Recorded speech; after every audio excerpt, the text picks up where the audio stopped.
My name is Quinn, and Rohan and I will be hosting this week's show. You will see Rohan very soon. We will be having things such as First in Math by Rohan and Staff Track done by Jewel and I. Let's go to First in Math now. In honor of Pi Day this week, we'd like to have a party. Participants will be invited based on First in Math scores and sticker counts for next week. Your math teacher will log on to the website, and the top person for the week will be invited to a pie party along with a few friends. Thanks. I'm here with Mr. Fee here to talk about a new thing we have called Staff Track. It's where we get to learn the faculty and staff here in Worthing Way a little bit better.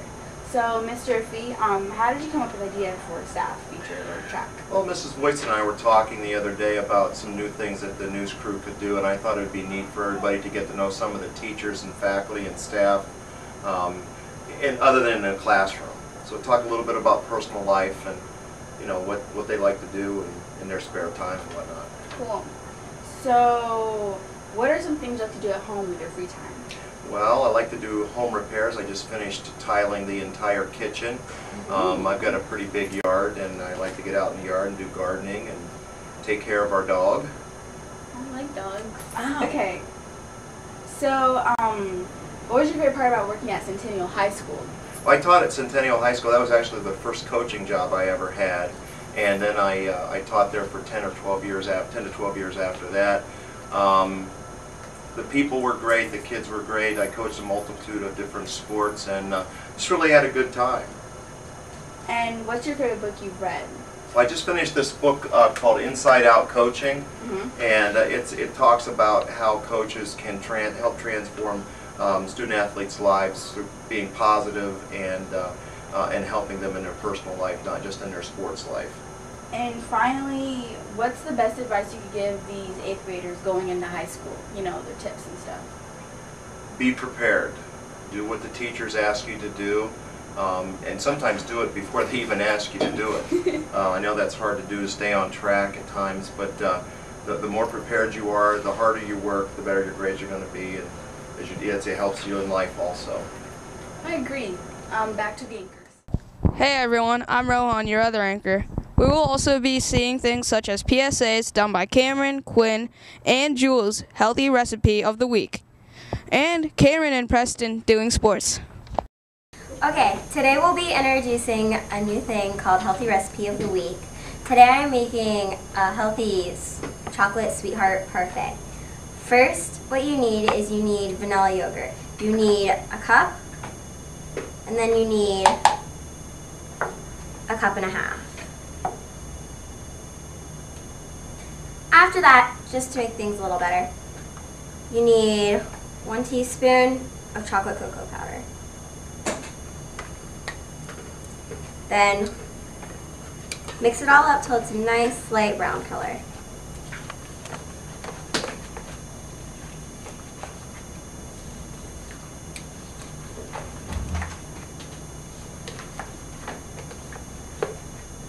When you're done with that, grab as much as you think you're going to need and put it in a clear glass.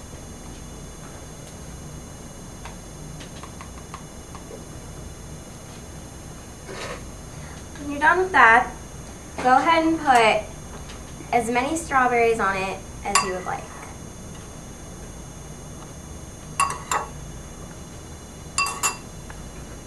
Once you're done with that, go ahead and put on your delicious chocolate shavings.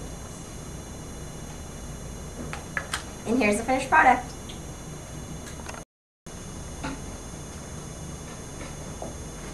See you guys next week. That chocolate sweetheart parfait looked very good. Now let's go to Jules' PSA on the new dress code. Spring dress code. Boobs, butt, and belly are 3 things Worthing Way Middle School does not tolerate. As you can see, the woman in the picture has on a low-cut top with a cami on under. That's what you need to have under all shirts revealing too much cleavage.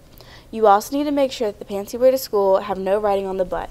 Also make sure that your shorts are arm's length. This rule applies for the young males here too. Another reminder, sagging is unacceptable and you will be stopped in the hallway if it is seen by any staff member.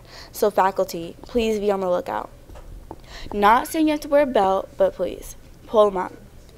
Belly is another thing that should never be seen. So for the ladies, please cover up. Wear a cami if you have to. For an ending message, if none of these spring dress code rules are followed, you'll be paying a wonderful visit to Mr. Mosca and or Mr. Kellenberger. Thank you. Well, now that we know more about the new dress code, let's hope people follow it. Now, Cameron and Preston have some sports news. With March Madness. So, Jarrett, how do you think the NCAA tournament will go? I hope it goes good. Last year was really interesting because we had VCU and Butler in the Final Four. Hopefully there are 2 upsets again. That's pretty cool. Always love the upsets. Yeah. What strategy did you use in making your bracket, gut or stats? Gut. I don't know stats, so gut.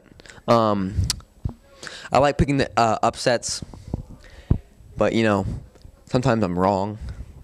But we'll just have to see what happens this year. And ultimately, who do you think will win the NCAA tournament? I think either Kentucky or Missouri will win, but I really hope Vanderbilt wins because they're pretty sweet. Thank you. This is Preston. This is Jarrett, and that's all. Mr. Swab for March Madness. So what strategy did you use to make your bracket? Well, I definitely don't talk to Mr. Tisdale. He generally gives bad advice. But I try to listen to Mike and Mike in the morning and listen to the people that they have on their show. And then I try to pick some upsets based on what they say. And how accurate do you think your bracket is? Well, it's a lot better than the other teachers in this school, like Mr. Cly. He thinks he can pick, but it just doesn't happen very well. Mr. Smith, not so good at all. Mr. Tisdale, his wife does better than he does on a regular basis. And I don't know, other people just don't hang with me so well. And who do you think will win the tournament? I got Kentucky. I think they're just too dominant.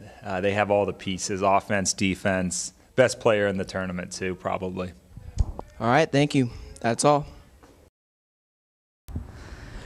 Well, that was very interesting and helpful considering that the NCAA tournament has started. Well, we have 2 PSAs, one shoplifting and another on animal abuse. We hope you learned something. Shoplifting is one of the most common crimes in the U.S. today. There are approximately 27 million shoplifters, or 1 in 11 people, in our nation today. More than 10 million people have been caught shoplifting in the last 5 years.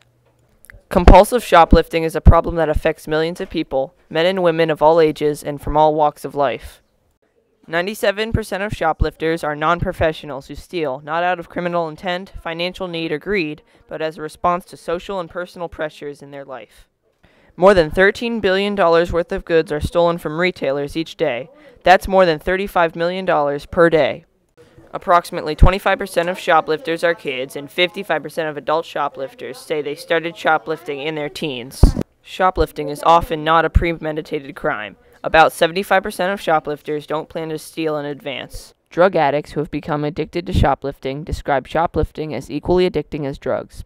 Teens say it is hard for them to stop shoplifting even after getting caught. Habitual shoplifters steal an average of 1.6 items per week.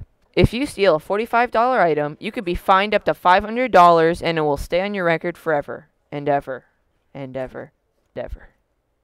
Animal abuse. Would you ever abuse an animal like this? Well, there are some people who would. In fact, 500 animals die every day because of abusive owners, and 300,000 die a year.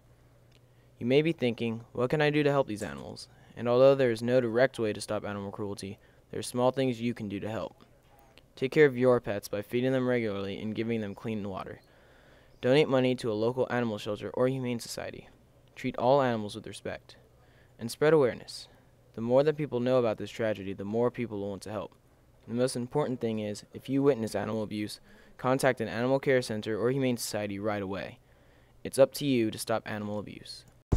Well, that's this week's news. I hope you guys learned something.